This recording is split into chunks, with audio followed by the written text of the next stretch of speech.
Pemimpin yang tidak amanah, pemimpin yang tidak menepati janji, pasti rakyat akan marah, pasti masyarakat akan marah.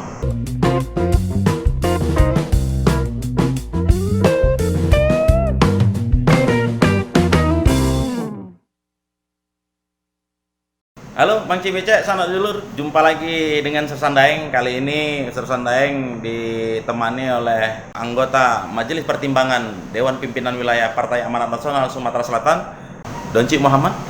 Assalamualaikum warahmatullahi wabarakatuh. Assalamualaikum warahmatullahi wabarakatuh. Beliau ini juga adalah pimpinan kepala daerah Kabupaten Parlawang yang sekarang masih menjabat ya Kak ya? Ya, Yang kemarin lagi. Pada saat 2018 ya waktu itu ya.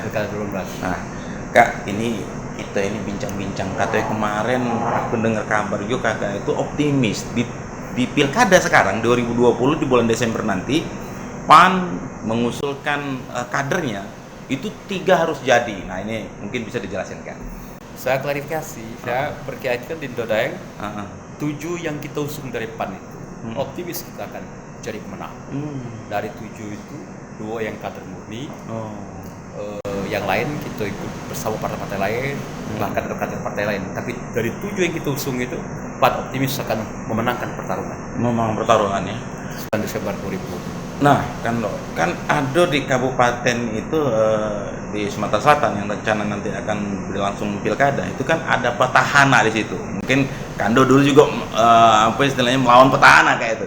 Mungkin ada bocoran sedikit dah mungkin. Jadi 2 kader PAN itu yang melawan petahana. 1 di Pali, kita mengusung Depi dengan Darmadi Suhaimi. Darmadi Suhaimi itu sekretaris DPD PAN, kader murni Partai Amanat Nasional, mulai dari mulai yang beliau sebelum mekar Pali jadi anggota DPRD sampai dengan sekarang, bahkan pernah jadi pimpinan DPRD. Kita sangat optimis. Itu yang pertama, yang kader melawan petahana.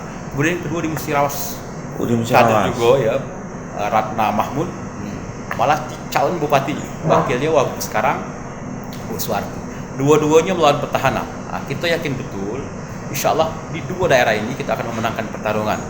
Ngapo di Daeng, Karto, kita pengalaman. Saya pernah menantang petahana. Dan satu-satunya penantang petahana yang menang di Sumsel itu ya Donci Muhammad di Palawang. Yang lain kan kalah kalau melawan petahana. Itu satu-satunya. Apa resepnya? Apa strateginya? Sangat sederhana sebenarnya. Pertama, penantang petahana itu harus lebih banyak bertatap muka dengan masyarakat dan rakyat. Kalau dulu bahasa sebelum COVID-19 ini, bahasa yang selalu kakak sampaikan itu, siapa lebih banyak salaman dengan rakyat, dengan masyarakat itu jadi pemenang. Kedua, melawan petahana itu isunya harus kuat. Jadi isunya harus kuat. Apa yang sudah dilakukan petahana selama 5 tahun, kita cermati. Bahkan kalau kakak dulu, Kando dulu survei, kita minta pada masyarakat itu apa yang mereka inginkan. Kalau saya jadi bupati. Nah di Palawang dulu isu yang paling diinginkan masyarakat itu kalau saya jadi bupati, amankan Palawang. Karena masyarakat Palawang merasa tidak aman di bawah kepemimpinan bupati sebelum Maka saya sampaikan kepada kandidat kita, Depi dan Darmadi di Pali, Ratna Mahmud dengan Suwarti di Musirawas, kalau bisa disurvei. Waktu masih ada 3 bulan. 3 bulan sangat menentukan. Apa yang diinginkan betul oleh masyarakat 2 kabupaten itu, oleh masyarakat Pali, oleh masyarakat Musirawas, sehingga akan terumuskan isu. Isu ini sangat menentukan. Isu yang kuat menggigit sampai ke jantung masyarakat akan menentukan kemenangan. Itu penting sekali. Kemudian yang ketiga, menantang petahana kita bisa mengukur. Setelah kita survei, ternyata apa yang dia perbuat. Apa janji petahana 5 tahun yang lalu. Nah, ketika mereka tidak bisa menunaikan janji mereka 5 tahun yang lalu, ini yang kita betul-betul kita explore, betul-betul kita munculkan. Nah, ini janji mereka. Pemimpin yang tidak amanah, pemimpin yang tidak menepati janji, pasti rakyat akan marah, pasti masyarakat akan marah. Nah, itu sebuah kesempatan. Dan kami menilai di 2 daerah ini petahana dari apa yang mereka lakukan 5 tahun yang lalu dijanjikan belum sepenuhnya terbayarkan. Janji dan janji politik. Iya, janji politik dan program yang dijanjikan pada masyarakat. Nah, ini sebuah peluang sehingga kami berkeyakinan betul 2 kandidat kita akan menang pertarungan. Ditambah lagi track record kedua kandidat kita ini di Bali, si Devi dan Darmadi ini pemilu legislatif 2019 yang lalu. Darmadi pemenang suara terbanyak di Morenim, di dapilnya dan di seluruh Morenim suara terbanyak. Terbanyak kedua Devi. Jadi kita sangat optimis ini akan memenangkan pertarungan. Makanya incumbent berusaha pada waktu itu agar melawan tabung kosong atau kotak kosong. Dengan keberanian PAN memunculkan kandidat tersendiri, ini membuat duo petahana ini menjadi kelimpungan. Mudah-mudahan di sisa waktu 3 bulan ini kandidat kita dengan seluruh kekuatan yang ada dan saya pribadi, Ketua DPW Pak Bupati Oki juga akan terjun total ke daerah-daerah yang akan kita maju. Ditambah dengan tentu saya sudah berkomunikasi dengan petinggi Demokrat, ada Adinda, partai-partai Sanjaya lainnya pendukung, partai pendukung.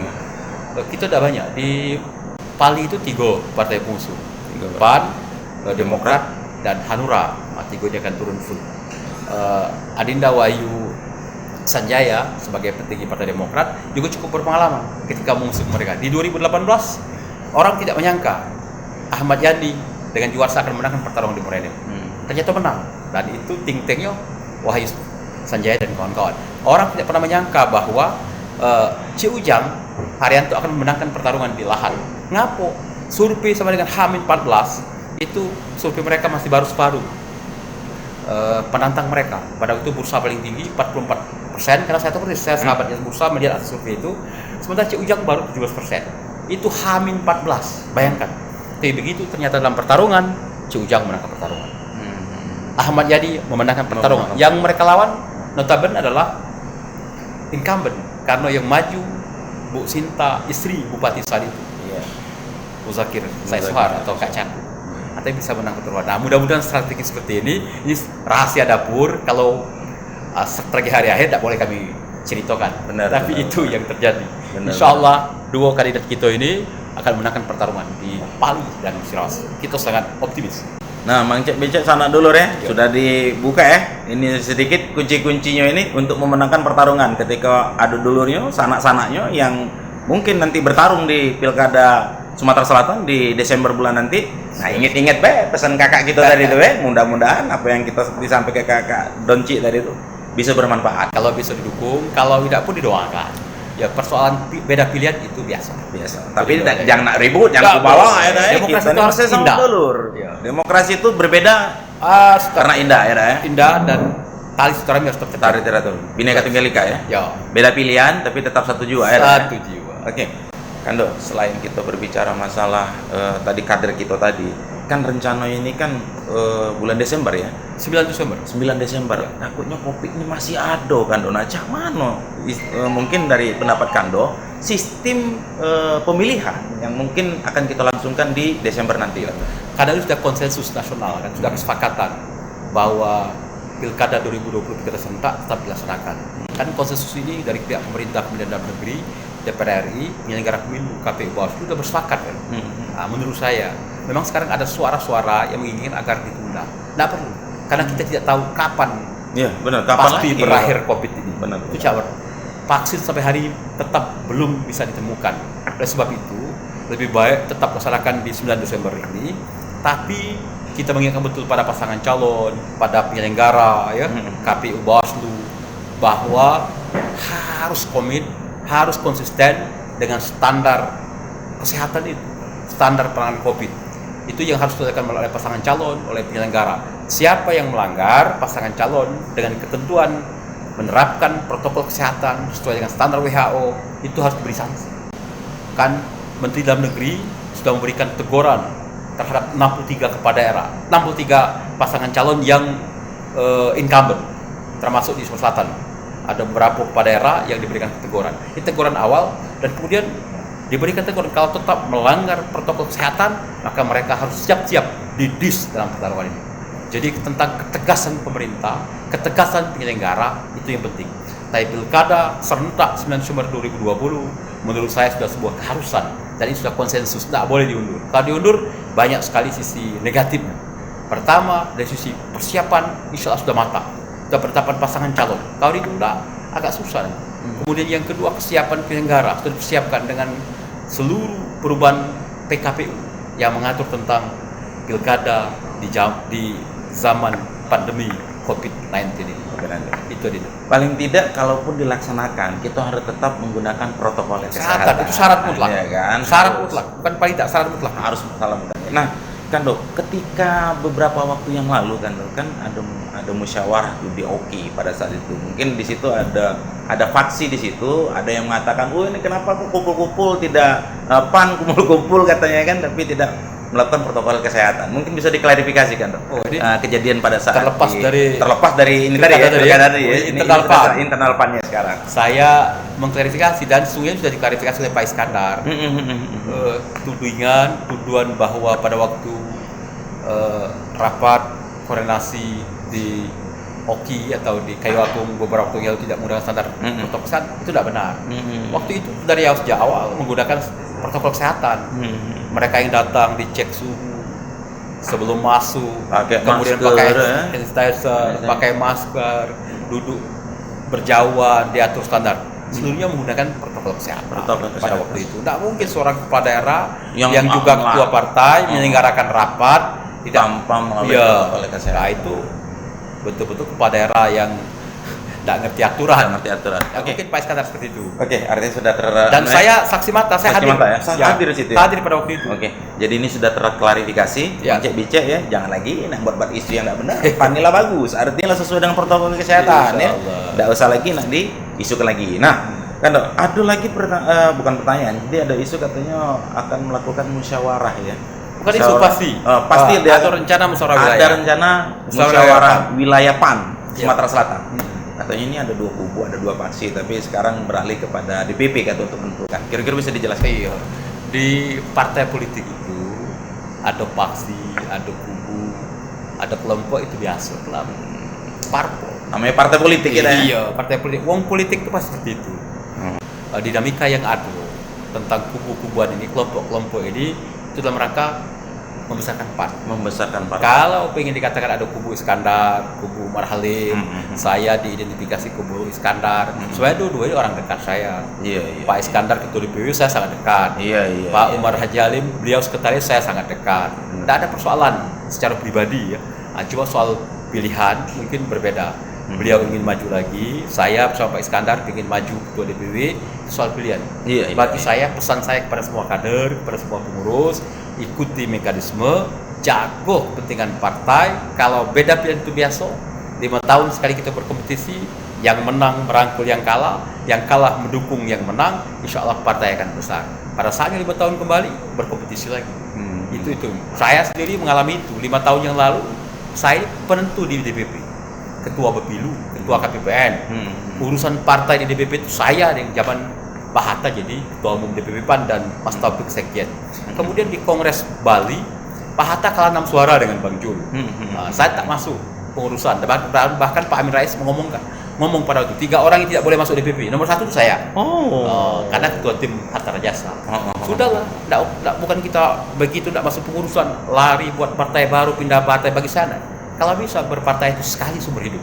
Saya dengan Pak Hatta pada waktu itu bicara, kami sebagai ketua tim, kita katakan oke, 5 tahun ini kita kita kembali, partai kita adalah Partai Amanat Nasional, kita jaga persatuan, nanti 5 tahun kembali kita berkompetisi.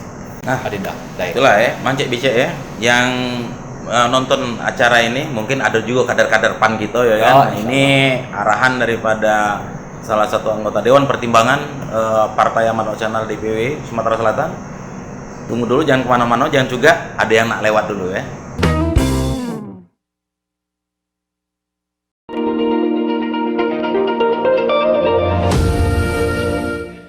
Mang Cek Bicek, kita lanjut lagi sanak dulur dengan Bupati Empalawang.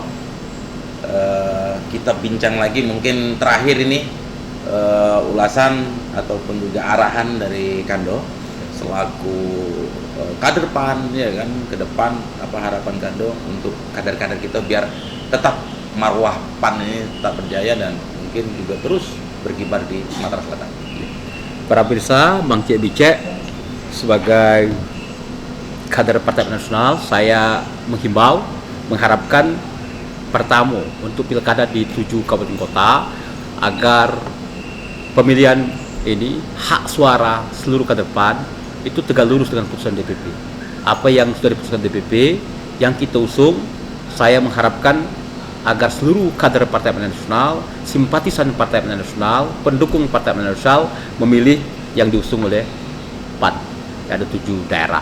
Apalagi yang di 2 daerah, Pali dan Murah, yang kita mengusung kader sendiri, kader 24 karat. Ya, saya berharap betul dukung mereka, perjuangan mereka, ajak masyarakat, berikan pencerahan bahwa insya Allah ini yang terbaik dari 7 pasangan kita usung. Itu untuk pilkada. Kemudian untuk pemilihan ketua DPW, seperti kita ketahui bersama ada 3 kandidat muncul. Ada Pak Iskandar akan maju kembali, ada Pak Umar Haji Alim, dan saya sendiri. Saya berharap kepada seluruh partai, seluruh kader partai, seluruh pengurus partai, stakeholder yang mempunyai suara dalam muswil tersebut, agar nanti pergunakanlah hak saudara-saudara, dukungan saudara-saudara kepada yang terbaik. Insya Allah siapapun yang terpilih, ini kader terbaik Partai Amanat Nasional. Sejak tadi saya sampaikan bahwa nanti yang menang harus merangkul yang belum menang mendukung yang menang. Insya Allah itu akhir sebuah pertarungan yang baik. Kemudian kalau masih punya cita 5 tahun yang akan datang kembali bertarung. Jadi prinsipnya nanti apa arahan DPP, apa aklamasi, atau disuruh ada pemilihan, tergantung DPP yang akan menurunkan formatur. Bisa diturunkan formatur tunggal, bisa diturunkan 4 formatur yang kita ajukan, ditambah 1 formatur dari DPP, artinya ada pemilihan.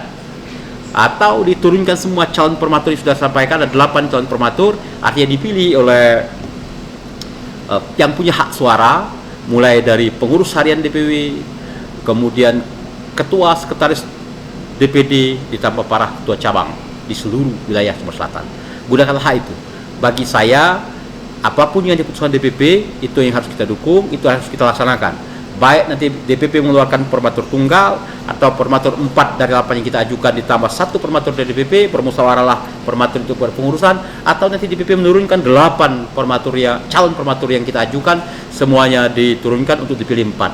3 hal tersebut, apapun yang diputuskan DPP, kita harus sami'na wa ta'na. Kita harus dukung keputusan DPP. Insya Allah itu yang terbaik, karena kita sudah berketetapan, kita sudah menyatakan bahwa ketua umum kita Zulkifli Hasan, sekjen kita Edi Supardo, ketua MPP kita Hatta Rajasa, ketua dan kehormatan kita Mas Subahir. Kita serahkan pada 4 orang ini untuk menjadi nahoda, memimpin PAN ke depan di bumi Republik Indonesia tercinta. Maka akan melahirkan nanti siapa yang dipilih oleh Forum Muswil untuk menjadi ketua DPP PAN Sumsel, menghantarkan kader-kader terbaik PAN Sumsel untuk menangkan pertarungan di 2024, kemudian menghantarkan kader terbaik PAN Sumsel untuk menjadi gubernur di Sumatera Selatan pada pilkada. Bisa 2024 sesuai undang-undang sekarang, atau nanti hasil revisi undang-undang di 2023. Ini himbauan dan harapan dari saya. Terima kasih Adinda. Oke. Itu Mang Cek Becak sana dulu ya. Demikian tadi bincang-bincang kami, sebenarnya kami nak pengen lamo. Cuman beliau ada banyak kegiatan, mungkin kita komaga dulu, kami nak datang ke tempat lawak. Siap. Kami nak nyingok nian, apakah memang janji-janji politikan do gitu nih terbukti, tapi dengar-dengar caranya terbukti. Cuma kita nak nyingok dulu, kita pastikan dulu ya. Jadi demikian bincang-bincang kami dengan anggota Majelis Pertimbangan Partai Amanat Nasional Dewan Pimpinan Wilayah Sumatera Selatan, Doncik Muhammad, dan juga selaku Bupati 4 Lawang. Dan kita saksikan kita nak ke 4 Lawang, kita tunggu, jangan juga tonton terus, pantengin terus Tersandai, Terasona bersama Naik. Assalamualaikum warahmatullahi wabarakatuh. Assalamualaikum warahmatullahi wabarakatuh.